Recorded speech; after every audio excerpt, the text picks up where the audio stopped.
Gospodine Serinjak, velika nam je čast što ste pristali da govorite za portal telegraf.rs. Je vous remercie de votre invitation, c'est avec beaucoup de plaisir que j'y réponds.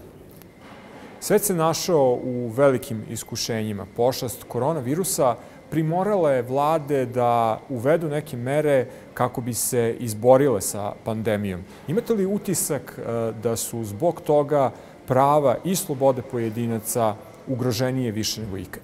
Alors, c'est une question très difficile et qui a d'abord plusieurs axes de réponse. Le premier axe est un axe technique, je dirais, c'est-à-dire une réponse médicale et sanitaire, et je n'ai aucune qualification pour y répondre.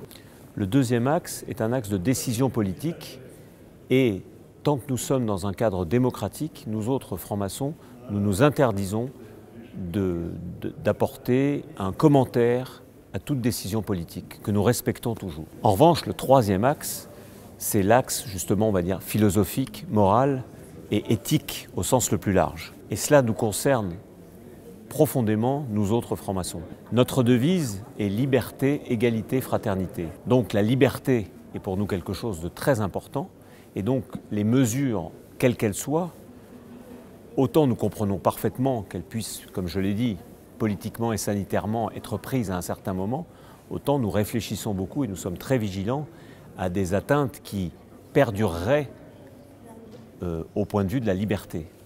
De la même façon, sur le plan de l'égalité et de la fraternité, l'égalité, c'est, nous sommes aussi très vigilants sur le fait que tout le monde puisse avoir accès aux soins par rapport à cette maladie.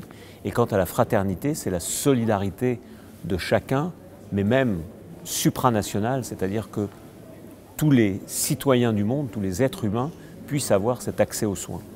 Pomenuli ste filozofski aspekt masonerije. Kako je korona i kako je strah od epidemije uticao na vašu braću i na koji način ste uspeli da se izborite protiv toga? Ça a été un moment très difficile. D'abord au début, comme tout le monde, il y a eu un moment de stupeur, de sidération. Puis, nous nous sommes rendus compte, en tout cas je parle pour notre obédience, mais je crois que je peux parler au nom de la franc-maçonnerie, que la franc-maçonnerie avait une capacité de résistance, pour des raisons sûrement complexes, qui nous ont permis justement de réagir. En période de confinement strict, nous avons utilisé l'outil numérique, ce qui nous a permis de conserver les liens entre nous. Puis dès que le confinement strict a été levé, nous nous sommes débrouillés comme on pouvait, mais c'est quelque chose de national qui n'a pas été concerté. Nous nous sommes débrouillés pour nous revoir comme nous le pouvions. Ce qui était important pour nous, c'est de tenir pendant cette période. Et de la même façon, la solidarité a beaucoup joué. Solidarité interne auprès de nos membres, frères et sœurs qui étaient en difficulté, mais aussi solidarité externe parce qu'en franc-maçonnerie, nous considérons tous les êtres humains comme des frères en humanité.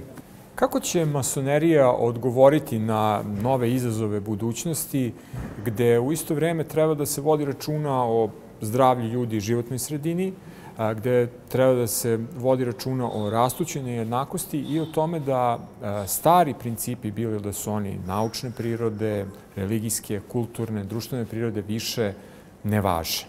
Nous, traditionnellement, la franc-maçonnerie a 3 siècles d'existence et traditionnellement, nous travaillons sur des idées qui permettent d'améliorer la société.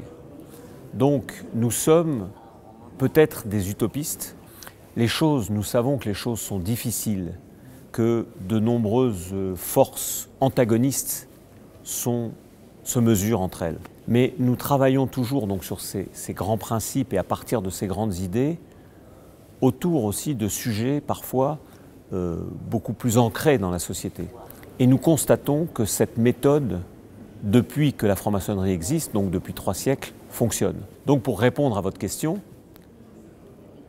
nous avons conscience que la tâche est difficile, mais nous sommes convaincus que les forces de progrès dont nous pensons faire partie triompheront pour une société meilleure. Čini mi se da sam u jednom tekstu pročitao da ste po stupanju na dužnost velikog majstora organizovali jednu konferenciju u Parizu na kojoj su bili prisutni predstavnici takozvane regularne ili anglosaksonske masonerije. Kakvi su sada kontakti između vaših obedijencija? Alors, non, il n'y avait pas de représentants des loges régulières.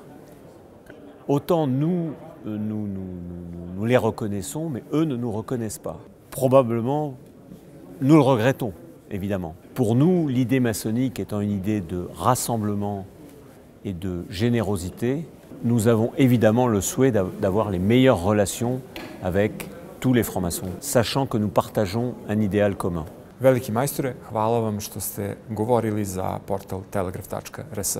Merci à vous. Merci.